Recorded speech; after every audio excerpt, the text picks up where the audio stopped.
جو آپ کو رکھتے متعین نہیں تھی اللہ کے فضل سے 17 صرف عشاء دیا، اور ہم نے بتایا کہ 17 24 گھنٹے میں ہے، 2 فجر، 4 ظہر، 4 عصر، 3 مغرب اور 4 عشاء،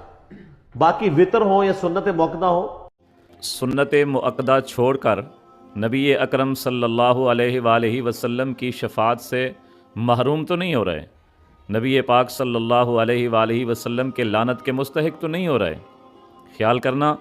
میری یہ ویڈیو 5 منٹ کی ہے، پوری دیکھنا، انشاءاللہ آپ کا ایمان تازہ ہوگا۔ اللہ تبارک و تعالی نے قرآن مجید میں فرمایا وما آتاکم الرسول فخذوہ، جو تمہیں میرا رسول دے اس کو لے لو، یعنی احکام شریعت۔ اللہ نے فرمایا ان کنتم تحبون اللہ فاتبعونی، میرے نبی اپنی امت کو کہہ دو کہ اگر تم اللہ سے محبت کرنا چاہتے ہو میری اتباع کرو۔ اللہ تبارک و تعالی نے فرمایا لقد کان لکم فی رسول اللہ اسوۃ حسنہ، اللہ کے رسول کی زندگی میں تمہارے لیے بہترین نمونہ موجود ہے۔ نبی پاک صلی اللہ علیہ وسلم نے فرمایا ترکت فیکم امرین لن تضلوا ما تمسکتم بہما، کہ میں تم میں 2 چیزیں چھوڑ کر جا رہا ہوں، کتاب اللہ اور اپنی سنت۔ اب دیکھنا یہ ہے کہ نماز کے مواقع پر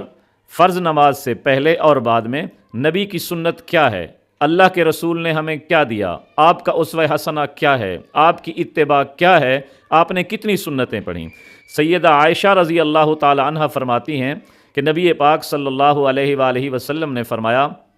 6 قسم کے آدمی ایسے ہیں جن پر میری طرف سے لعنت پڑتی ہے، میں ان پر لعنت بھیجتا ہوں، اور اللہ کی طرف سے بھی وہ ملعون ہیں۔ ان میں سے ایک وہ بندہ ہے التارک لسنتی، جو میری سنت کو چھوڑنے والا ہے۔ اب دیکھنا یہ ہے کہ نبی علیہ الصلاۃ والسلام نے سنت مؤکدہ کے بارے میں کیا فرمایا۔ یاد رکھنا، سنت مؤکدہ اسے کہتے ہیں جو نبی پاک صلی اللہ علیہ وسلم نے ہمیشہ ادا کیے ہوں، اس کی ترغیب بھی دی ہو۔ اب جو مسلمان اس کو ہمیشہ چھوڑ دے گا، اس کو ہلکا سمجھے گا، وہ نبی کی شفاعت سے بھی محروم ہوگا، اور نبی پاک صلی اللہ علیہ وسلم کے مصداق کے مطابق لعنت کا مستحق بھی ہوگا، اور یہ چیز باعث گناہ ہے۔ اور دیکھیں ترمذی اور ابو داؤد کے اندر ہے، اما عائشہ اور اما سیدہ ام حبیبہ رضی اللہ تعالی عنہ فرماتی ہیں من صلی فی یوم ولیلۃ سنۃ عشرۃ رکعہ، کہ جو آدمی دن اور رات میں 12 رکعات سنت مؤکدہ پڑھتا ہے بنی لہ بیت فی الجنہ، اللہ پاک اس کے لیے جنت میں گھر بنا دیتے ہیں،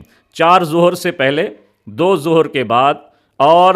2 مغرب کے بعد، اور 2 عشاء کے بعد، اور 2 فجر سے پہلے۔ اور نبی پاک صلی اللہ علیہ وآلہ وسلم نے فجر کی سنتوں کے بارے میں تو یہ فرمایا لا تدعوہما، ہرگز ان کو مت چھوڑنا، وَإِن تَرَدَتْكُمُ الْخَيْلُ، اگرچہ گھوڑے